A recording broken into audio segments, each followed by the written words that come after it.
Thank you, ladies and gentlemen. As you know, this is my last night, so I would love to sing a song for you that is very close to my heart. Hey everyone, before we begin, make sure to subscribe to this channel and help us reach 10,000 subscribers. Let's grow this community together. Deborah Kerr was born Deborah Jane Trimmer on September 30th, 1921, in Helensburgh, Scotland. According to the provided document, she carried with her a refined grace that was never artificial, a grace rooted in discipline, resilience, and deep respect for her craft. These qualities would guide her through a remarkable career spanning more than 5 decades in film, theater, and television. Her early life shaped her artistry profoundly.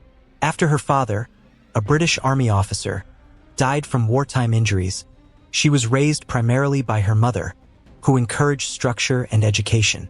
The source reveals that Deborah trained intensively in ballet at Sadler's Wells Ballet School, an experience that instilled in her an extraordinary sense of posture, movement, and control.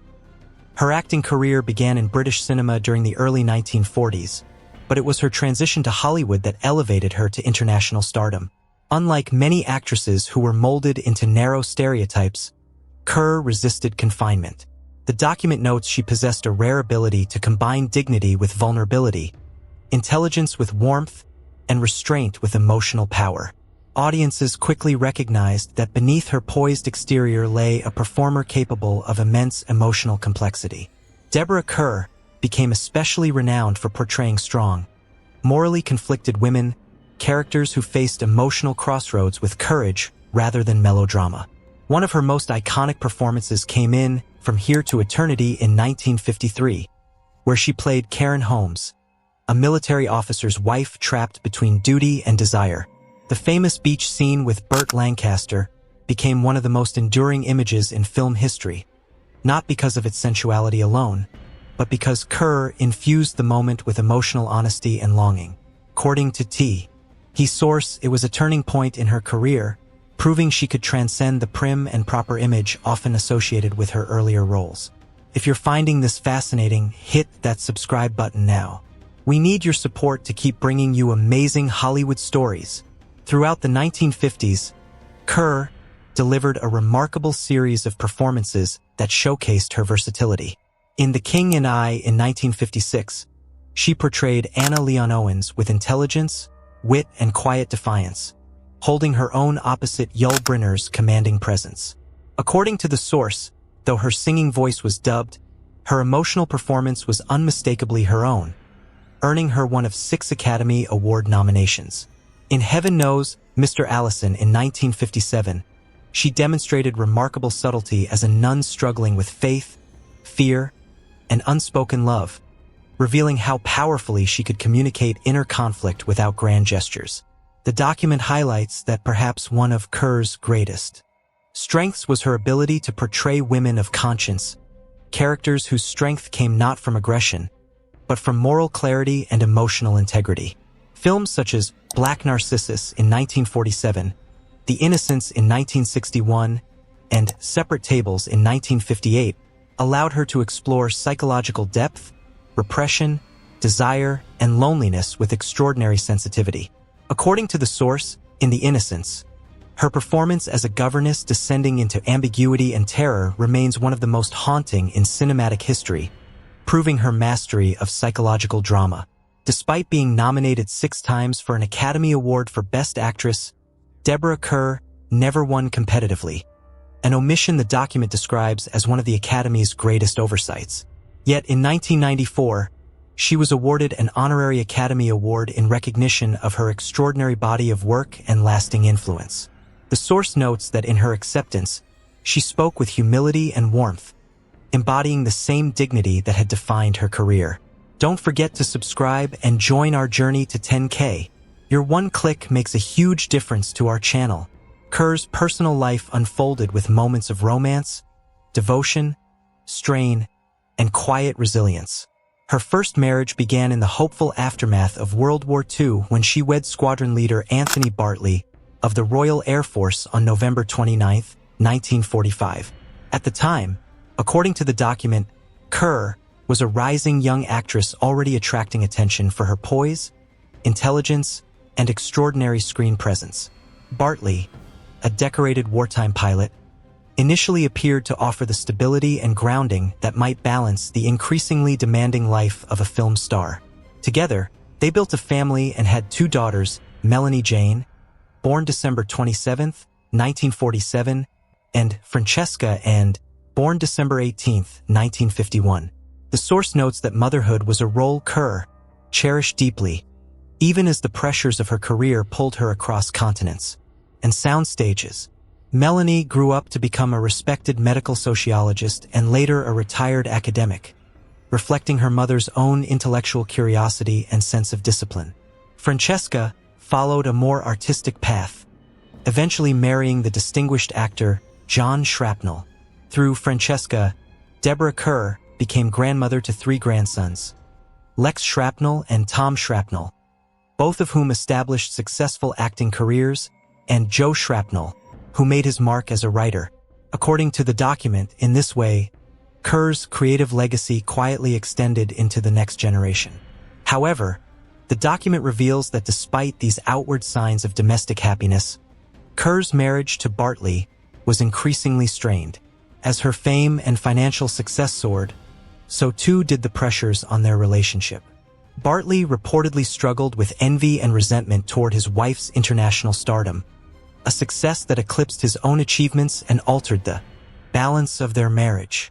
The source explains that compounding these tensions was the relentless nature of Kerr's career, which frequently took her far from home for long periods. The emotional distance created by constant travel, coupled with professional jealousy, gradually eroded the foundation of their relationship. After years of difficulty, the marriage ended in 1959. Take a moment to subscribe to this channel. We're working hard to reach 10,000 subscribers, and we can't do it without you. A new chapter began when Deborah Kerr married author and screenwriter Peter Viertel on July 23, 1960. According to the source, Viertel, a cultivated and cosmopolitan figure, moved comfortably within literary and artistic circles, and their union offered Kerr a partnership rooted more firmly in shared creative understanding. Through this marriage, she became stepmother to Viertel's daughter, Christine Viertel. Embracing the role with the same quiet grace she brought to all aspects of her private life. The document reveals that Kerr and Viertel lived an international existence, dividing their time between Klosters, Switzerland, and Marbella, Spain, places that reflected their desire for privacy and tranquility away from the glare of Hollywood. Now, here's where the story gets truly fascinating. In the golden age of Hollywood, few screen partnerships burned as brightly or as dangerously as the one shared by Deborah Kerr and Burt Lancaster. To audiences, their chemistry appeared effortless, magnetic, and deeply romantic. Yet the provided source reveals that behind the carefully lit sets and polished studio publicity, Kerr would later reveal that working with Lancaster was far more complex than fans ever imagined. In rare, candid reflections late in her life, she pulled back the curtain on the man who so often stood opposite her, exposing a truth that startled even longtime admirers. Deborah Kerr never denied Lancaster's extraordinary presence. According to the document, she once said he had a force about him that filled the room before he ever spoke. On screen, that force translated into performances that crackled with tension and passion. But Kerr insisted that the intensity audiences adored did not switch off when the cameras stopped rolling. The source quotes her revealing, "He lived at full volume. There was no half measure with Burt emotionally, physically, or creatively." While that approach thrilled directors and captivated co-stars, it also made Lancaster a demanding presence. Kerr admitted that she sometimes felt overwhelmed by his relentless energy, describing him as a man who pushed every boundary simply because he could. Please subscribe right now.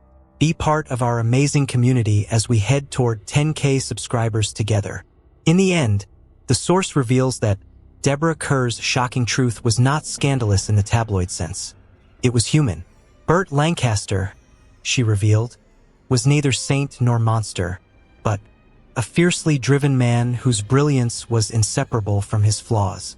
According to the document, she concluded, I would work with him again without hesitation because even when he frightened you, he never bored you, and that in our world was everything. Through Kerr's measured honesty, Lancaster emerges not as a myth, but as a man, complex, volatile, and unforgettable, forever etched into Hollywood history just as he was etched into her memory. Deborah Kerr passed away at age 86 on October 16, 2007, marking the quiet close of a life that had been lived largely in the public eye, yet guarded with great personal dignity. According to the source, her death occurred at her home in Boatsdale, a peaceful village in the county of Suffolk, England, a setting that reflected the serenity and privacy she had increasingly sought in her later years. The cause of her death was complications arising from Parkinson's disease, a progressive neurological condition that had gradually limited her physical abilities. Yet Kerr faced it with the same quiet strength and composure that had defined her screen persona and her personal life. Even as Parkinson's took its toll, her legacy as one of cinema's most refined and emotionally nuanced actresses remained firmly intact. Thank you for watching. Don't leave without subscribing. Help us reach our goal of 10,000 subscribers and stay tuned for more incredible stories.